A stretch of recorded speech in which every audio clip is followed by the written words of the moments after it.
तो वहीं सकारात्मक सोच से संभव है सर्व कल्याण। सकारात्मक सोच वह मंत्र है जिससे समाज की हर समस्या सुलझाई जा सकती है। वहीं आपको बता दें कि विकास की राह पर बढ़कर देश को आत्मनिर्भर बनाया जा सकता है। वहीं नवीन भारद्वाज इस मंत्र से सर्व कल्याण के लिए यथासंभव दिशा दर्शन करते हैं। तो आइए जानते हैं एक सफल आईएएस की कहानी, उन्हीं की जुबानी हमारी ब्यूरो चीफ पूजा जोशी के साथ। सकारात्मक सोच वह मंत्र है जिससे समाज की हर समस्या सुलझाई जा सकती है। विकास की राह पर बढ़कर देश को आत्मनिर्भर बनाया जा सकता है। ऐसा ही कुछ सपना पूरा कर आज जीवन की हर मुश्किल को आसान बनाकर एक सफल अधिकारी बनी नवीन भारद्वाज जी। आइए मिलते हैं ऐसे ही खास शख्सियत से हमारे खास मुलाकात प्रोग्राम में। साधना प्लस के खास मुलाकात कार्यक्रम में आपका सर बहुत बहुत स्वागत है। धन्यवाद मैम, बहुत बहुत धन्यवाद। सबसे पहले हम आपकी जीवनी के बारे में जानना चाहेंगे। आपके अच्छे बुरे कुछ पहलू, कुछ यादगार पल आज हमारे साथ आप साझा करें। देखिए, मैं मूल रूप से राजस्थान के भरतपुर जिले के एक छोटा सा गांव खडेरा है, वहाँ का रहने वाला हूँ। प्राइमरी मेरी जो एजुकेशन है वो भरतपुर में हुई और मेरी कॉलेज और पोस्ट ग्रेजुएशन मैंने जयपुर में आकर के करी है। बीएससी, एमए और बीएड मैंने किया हुआ है। राजस्थान म्यूनिसिपल एडमिनिस्ट्रेटिव सर्विसेज में आने से पहले मैं राजस्थान एजुकेशन सर्विस में टीचर के तौर पर काम कर चुका हूँ। उसके बाद 1 सितंबर 2008 को मैंने Rajasthan municipal administrative service join किया।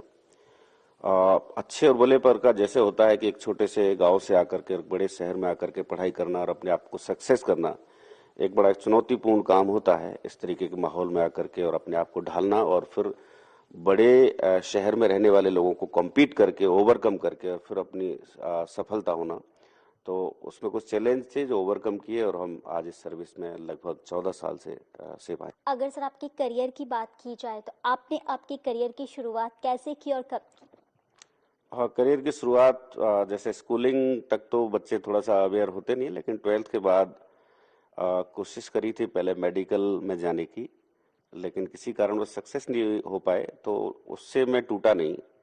मेडिकल एग्जाम में फेल होने के बाद मैंने बीएससी जयपुर महाराजा कॉलेज से किया और यहाँ पर रहने के दौरान मैंने राजस्थान एडमिनिस्ट्रेटिव सर्विसेज की तैयारी करी और 2 बार मैं इसके इंटरव्यू में गया। इसी दौरान जो राजस्थान म्यूनिसिपल एडमिनिस्ट्रेटिव कैडर की पोस्टिंग निकली हुई थी और उसको मैंने जब एग्जाम दिया तो उसमें मुझे कुछ सफलता मिली। उससे पहले मैं टीचर रहा, तो ये उतार चढ़ाव थे। कुछ एग्जाम में फेल होना, फिर फेल होने के बाद फिर वापस से पास होना और अपने आप को सक्सेस करना, तो ये संघर्ष के स्टूडेंट लाइफ के दिन थे जिनको अच्छे से चुनौती के रूप में लिया और एक सफलता के रूप में यहाँ पे आके पहुंचे।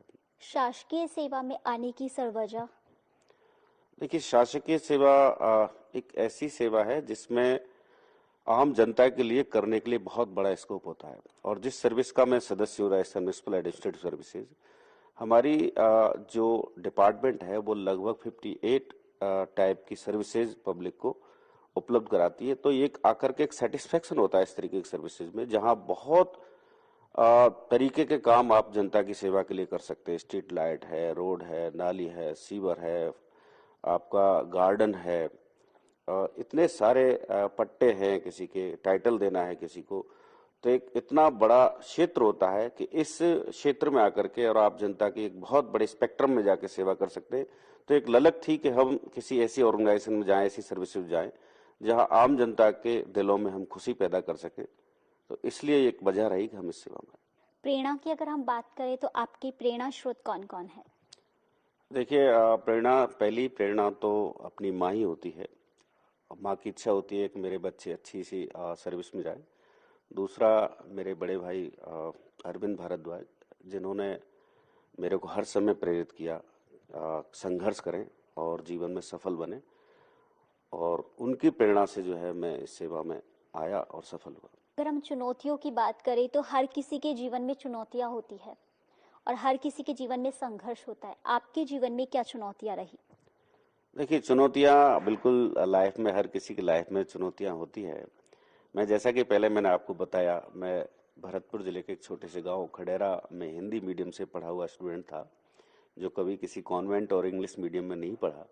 वहाँ से आकर भरतपुर जिला मुख्यालय पे एजुकेशन ली और फिर जयपुर जैसे महानगर में आकर के और महाराजा कॉलेज जैसे बड़े कॉलेज में एडमिशन लेना, जहाँ पर बड़ी मुश्किल से एडमिशन होते हैं, तो संघर्ष करके यहाँ पर आए और फिर ऐसे लोगों के बीच में जो राजस्थान भर से स्टूडेंट आते हैं और उनके बीच में आप मेहनत करके अपनी पहचान बनाना और सफलता हासिल करना एक बहुत बड़ी चुनौती थी। लेकिन बड़े लोगों की प्रेरणा, अपने शिक्षकों की प्रेरणा, उससे एक टारगेटेड प्लान तैयार किया और उस टारगेट की जब हम बढ़े तो इन चुनौतियों को पार करके हम सफल हुए।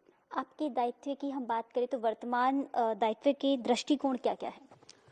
देखिए, वर्तमान में मैं राजस्थान सरकार के द्वारा इंदिरा रसोई योजना जो चलाई जा रही है उसके स्टेट नोडल ऑफिसर के रूप में कार्यरत हूँ।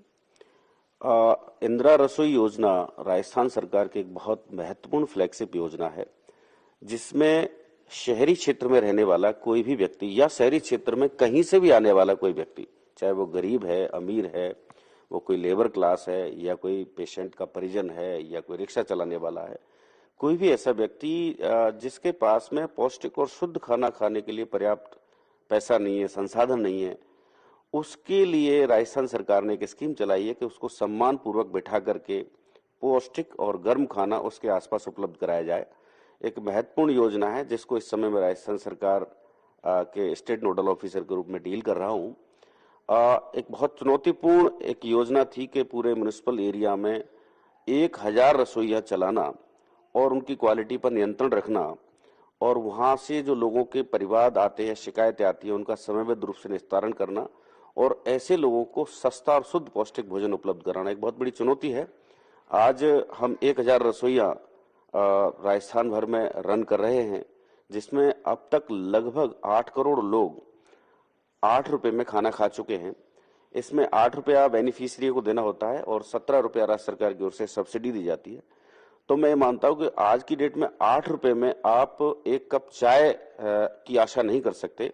उसमें आम लोगों के लिए भरपेट और शुद्ध और पौष्टिक भोजन सम्मान के साथ बैठा करके उपलब्ध कराना एक बड़ी चुनौती है और जिसको हम बखूबी राजस्थान सरकार के निर्देशों से पालना कर रहे हैं और इसमें आम जनता के लिए हम कोई भी भूखा ना सोए के जो सपना है उसको साकार करने का प्रयास कर रहे हैं। अगर सर आपकी अचीवमेंट्स की बात करें तो जीवन में क्या क्या अचीवमेंट्स आपकी रही है? देखिए, अचीवमेंट छोटे से गांव से निकल करके और आप लाखों में अपनी एक पहचान बनाना एक बड़ी चुनौती होती है और ऐसी चुनौती जब आपके पास में बहुत बड़ा फाइनेंशियल सपोर्ट ना हो, कोई बहुत बड़ा कोई आपके पास में सहारा ना हो और उसको फिर सभी को ओवरकम करके आना, हिंदी मीडियम से इंग्लिश मीडियम के बच्चों को आकर कॉम्पीट करना एक बहुत बड़ी चुनौती थी। लेकिन आप यदि कोई लक्ष्य निर्धारित कर लेते हैं और लक्ष्य निर्धारित करते हैं तो कोई भी किसान का बच्चा, गरीब का बच्चा इस लोकतंत्र में अपनी मेहनत के बल पर सफलता हासिल कर सकता है और उसी को ये मंत्र मानते हुए इन चुनौतियों को, चाहे फाइनेंशियल क्राइसिस की बात हो, चाहे सपोर्ट की बात हो, सबको दूर करते हुए और ये सफलता हासिल करिए तो एक प्रेरणा है। आज के युवाओं की हम बात करें तो आज के युवाओं को आप क्या मैसेज देना चाहेंगे? एक बहुत अच्छा सवाल आपने किया। आज का युवा शॉर्टकट को लेकर के चलता है। हर युवा ये चाहता है कि मैं बहुत जल्दी से जल्दी जीवन में सफल हो जाऊं। ये मान के चलिए कि जीवन में कभी भी किसी सफलता के लिए शॉर्टकट नहीं होता है। आपको कोई भी लक्ष्य यदि हासिल करना है तो उसके लिए आपको अपना लक्ष्य निर्धारित करते हुए उस लक्ष्य के लिए पूरा एक्शन प्लान बनाना होता है। जो दूरगामी एक्शन प्लान और शॉर्ट जो है दोनों तरीके के एक्शन प्लान होते हैं, उनमें हो सकता है आपको उस लक्ष्य को हासिल करने में कई बार असफलताएं मिलें, लेकिन असफलताओं से कभी घबराना नहीं चाहिए। हर असफलता आपको कोई ना कोई तजुर्बा देके जाती है, सीख देके जाती है और आपने जो गलतियां असफल होने के दौरान की उनको नोट करके और उनको आप निराकरण करके यदि आप अपने पथ पर बढ़ेंगे तो ईश्वर कभी ना कभी आपकी मेहनत का फल देगा और आप अपने लक्ष्य को हासिल करेंगे। आज हमने हमारे खास मुलाकात कार्यक्रम में आपको खास शख्सियत से मिलवाया और ऐसे ही आगे भी हम हमारी खास मुलाकात कार्यक्रम में हर शख्सियत से मिलवाते रहेंगे। तब तक के लिए दीजिए मुझे इजाजत। नमस्कार।